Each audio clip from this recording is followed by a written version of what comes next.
Alright guys, so tonight's dinner is going to be one of those, I'm going to throw a bunch of stuff together that I think is going to work. Someone's grumpy. That I think is going to work. I'm going to see how it goes, and as I'm making it, how it evolves. So if you're keen for that, tag along. So the plan at the moment is we have some chicken schnitzels I want to use. They're gluten-free, so I'm going to make them for everyone.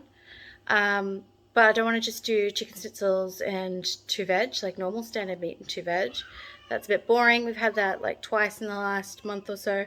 So instead, I'm thinking kind of a Japanese schnitzel curry rice sauce thing. You know, the rice with the chopped up schnitzel cutlet on top and then the curry sauce over the top.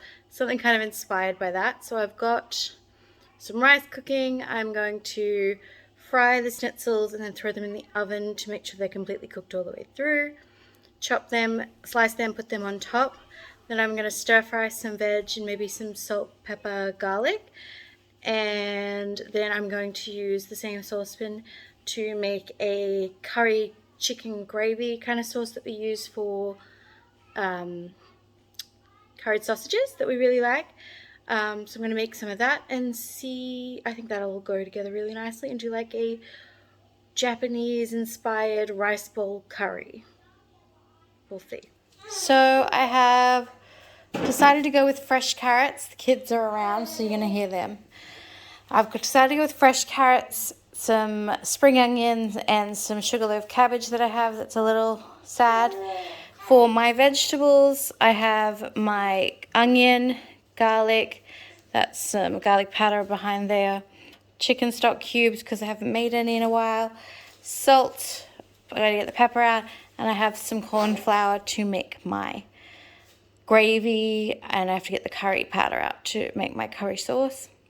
I've thrown 2 cups of basmati rice into my rice cooker with 4 cups of water. It's on, it'll be done, it'll be perfect. I didn't wash the rice.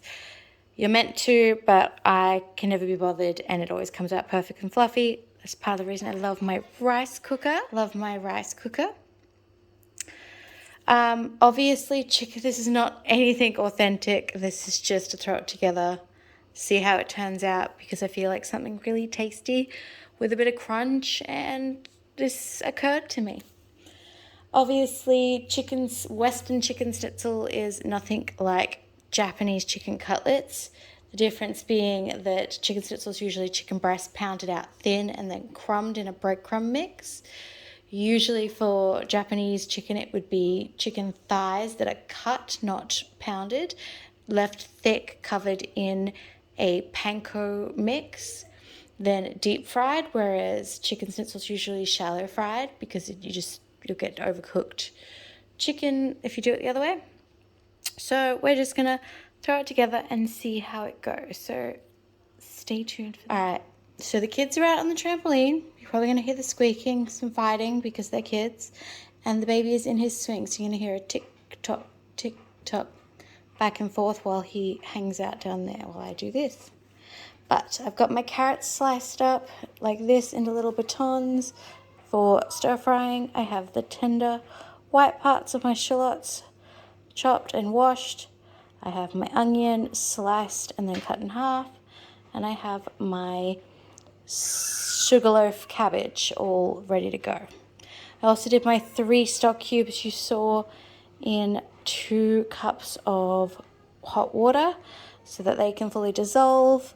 The rice is still cooking, and I don't know if I'm going to have time or if I'm going to be like hanging onto a baby while trying to do all of this. So I've also made my slurry with my corn flour all ready to go.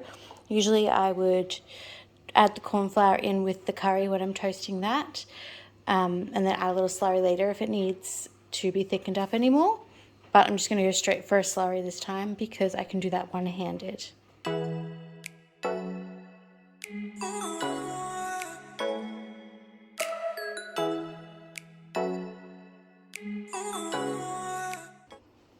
So making the curry sauce was just caramelizing the onions until they were nice and golden brown.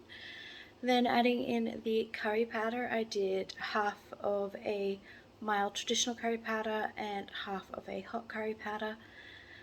Toasted those off, then added in the chicken stock you saw me make, cooked that for a minute, then added in the slurry while stirring. That got nice and thick and took it off. That was done. You saw me saute the veg with just a bit of white pepper and some salt. Rice was in the rice cooker, just straight, and I shallow fried the chicken schnitzel.